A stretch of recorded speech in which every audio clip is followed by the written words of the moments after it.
Hello class! In this video, I am going to analyze some data for the first ionization energy of our first 20 elements, and then relate that to the trend for ionization energy, as well as our trend for electronegativity. Also, I'll be introducing how ions are formed for cations and anions, your positive ions and your negative ions. First, this is a graph of your first ionization energy versus atomic number. Now, let's recap a little bit. Your ionization energy is the amount of energy required to remove one electron. So we are taking those electrons and we're pulling them off the atom. And on these values, so these are values that we've measured, I've gone ahead and written in which elements these refer to. So at a value of 13.6, we have hydrogen. It requires 24.6 electron volts of energy to remove your electron from helium. Lithium down here, and then we slowly increase. We get to neon, and then we start jumping down again. So sodium, 5.1. We see this increase, get to argon, then we jump back down again. So just some observations about how these data points are arranged. These clumps, these vertical or diagonal in this case, those groups relate to our periods. So for example, H and HE are in the first row of our periodic table. And I'm going to try to bring this down so we can see both the periodic table and my graph at the same time. Alright, so H and HE, those are in our first row of the periodic table. Then we get lithium, beryllium, boron, all the way through neon. That's going to be our second row on our periodic table. Then we get sodium through argon. That's our third row, moving right across. And then we end with potassium and calcium. We're not going to go beyond element 20 for the sake of this data. Now, some other general trends. We notice that within that row, our values are increasing. So if we start here with lithium, a 5.4, we see that beryllium has a little bit higher energy. And overall, our general trend is that as we start on the left side of our periodic table, move across the period to the right side, we slowly get an increase in the amount of energy it takes to remove those electrons. We get an increase in our ionization energy. Now, we hit neon and we have a huge drastic jump back down to sodium. What's happening there? Well, neon is noble gas. It's our group 8.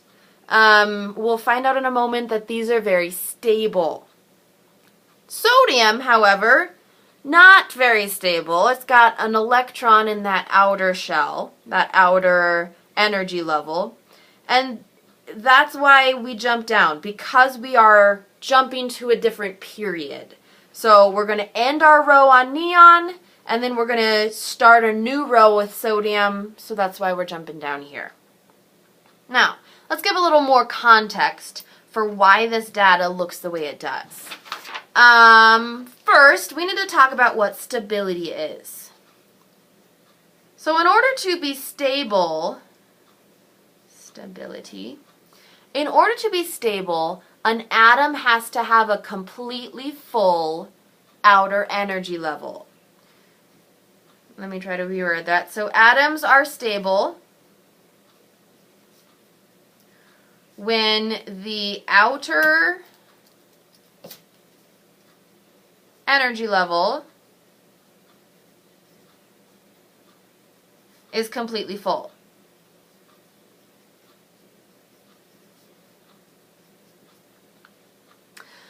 That occurs in your noble gases, your group 8. We saw in an earlier video when I was talking about the Bohr model that your group numbers refer to those valence electrons, those electrons in that outer energy level. Well, this is group 1, so there's one valence electron in that outer energy level. Group 2, there's 2 electrons in that outer energy level. Group 3, 3 electrons. 4, 4 electrons. 5, 6, 7, 8 electrons here. We saw in my Bohr model notes, a previous video, that when we have a maximum of 8, then our shell is filled, unless we are looking at that very first row energy level right next to our nucleus. That only has a maximum of 2 electrons. So, atoms are stable when your outer energy level is completely full. We're looking at your noble gases that occur for that. So, if we were to draw the Bohr model, let's compare sodium versus fluorine. Sodium, for the sake of simplicity, I'm just going to focus on the electrons, not necessarily our protons and neutrons. Sodium has 11 electrons. Here's our nucleus. I know in my first energy level I have 2. In my next energy level I have 8. And in order to account for 11 electrons, I have 1 in my outer energy level. Not a complete energy level, because I've got 1 electron instead of 8 electrons. And if I was to compare fluorine, if this is my nucleus, fluorine has 9 electrons. 2 would be in the first energy level. I can hold up to 8, I can hold up to 8 in my other energy levels. I only need 9 electrons, so I'm only going to put 7 there. So there's my 7, 8, 9 electrons. Okay, sodium. This is group 1. If I go back to the data that I saw at the beginning of this video, sodium's kind of here. It's at a low point. If I was to connect these dots, we saw an increase here, kind of a decrease, an increase, kind of a decrease. Sodium's at a low point, which means that it requires not as much energy. It requires a low amount of energy in order to remove an electron from sodium. Here's why. When we're looking at the Bohr model, I have this extra electron in that outer energy level. Sodium does not want that extra electron. Sodium doesn't want that electron there, because if it got rid of that electron and we could erase this outer ring, then my 8 would be a complete energy level. If I ignore this electron, I take out my last ring, I would have a complete energy electron, or an energy level on that outer one. So, sodium doesn't want that electron. They want to get rid of it. They want to be stable and lose that electron, which is why it has a low ionization energy, the energy required to remove electrons. Sodium is willingly going to give up that electron. Now, when it does give up this electron, we lose electrons. We've got more positives. This would become a positive 1 charge. If you look on the periodic table, group 1 has those positive 1 charges. That's because it wants to lose that electron to become stable. Let's look at fluorine on the other side. Fluorine has 7 electrons in its outer energy level. If we were to remove an electron, because again we're talking about ionization energy, the amount of energy to remove electrons. If I remove an electron from fluorine, it's going to become less stable. It's going to get further away from that sweet 8 that we want. It would rather gain an electron in order to be stable. So the reason why fluorine is such a high ionization energy, and we kind of have fluorine here, because it really, really, really wants to hold on to its electrons. It doesn't want to remove electrons, it wants to gain more. And it wants to keep the ones that it currently has. So it has a very high ionization energy. Now, if fluorine were to gain another electron in order to become stable, then this would be fluorine with a -1 charge, because it would gain an electron in order to, we call it filling the octet, because we need 8 in that outer shell, that outer energy level. Now, our general trend. So we saw a little bit with our data. We see a little bit of comparison here. Let's talk about the trend for ionization energy. If this is your periodic table, we saw that as you start at lithium and move across the second period to neon, we get an increase in our ionization energy. We also saw with sodium and all of your other alkali metals, like your lithium, your sodium, your potassium, they're all in group 1, so they have one valence electron in this outer ring. It does not want to keep that electron. It wants to remove that electron. So because of those features, our ionization energy starts pretty low over here on the left side of our periodic table. And we're going to increase as we move from left to right. So this is an increase in the amount of energy it takes to remove electrons. So that over here on the far right corner, like your fluorine, your halogens with fluorine, your noble gases with neon, this has a very high ionization energy. They're so close to being stable, or in the case of your group 8, they are stable. They don't want to lose electrons.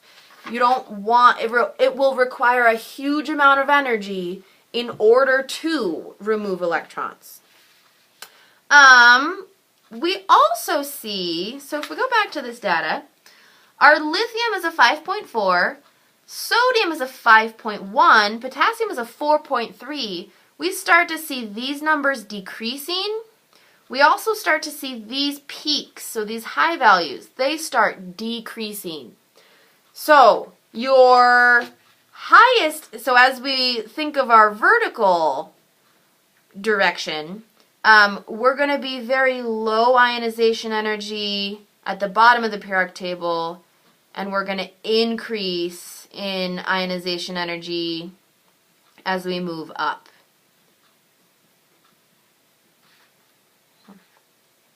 Part of that has to do with the size. We're smaller atoms with fluorine. We're smaller with our atoms over here, so they hold on to their electrons a little bit better than our big bulky energy, or our big bulky atoms. All right, so all in all, your ionization energies are going to increase in the direction of fluorine, from left to right, and from the bottom of the periodic table up to the top of the periodic table. Now, another related trend to ionization energy is called electronegativity.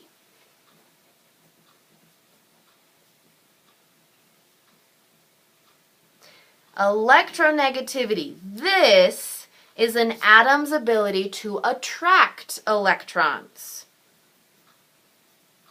So how much, hold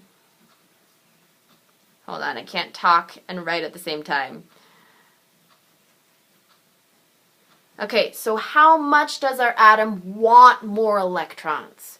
If it really, really, really wants more electrons, it's going to have a high electronegativity, and we can abbreviate this as a capital EN. And if it doesn't want to attract electrons, then it would have a low electronegativity. So, let's look back at our periodic table, as well as our Bohr models that we saw here. Sodium had 1 electron in its outer energy level. It didn't want to keep that one. I don't think it would like to gain more electrons, because otherwise it's getting further away from being stable. It just wants to get rid of that 1 electron and be happy. Have that full octet. So, again, sodium, we have a very low attraction to those other electrons. So we have a very low electronegativity on the far left side of our periodic table. Now, fluorine really, really, really wants 1 more electron, because if fluorine can attract another electron, then fluorine goes from 7 to 8, which is a full energy level. So fluorine over here really wants a high, or has a high attraction to those electrons, a high electronegativity. So similar to the trend we saw in ionization energy, we're going to increase as we move from left to right. We're also going to increase as we move from the bottom of our periodic table to the top. Again, that kind of relates to fluorine being pretty small. It wants to hold on to its electrons, and it has a higher attraction for them. So electronegativity and ionization energy look like the same trend. We're both going to be very low on the left side of the periodic table and pretty low on the bottom of our periodic table. But the closer we get to fluorine, the higher your ionization energy is, the higher your electronegativity is. Hope that was helpful. Tune into my next video for atomic radius.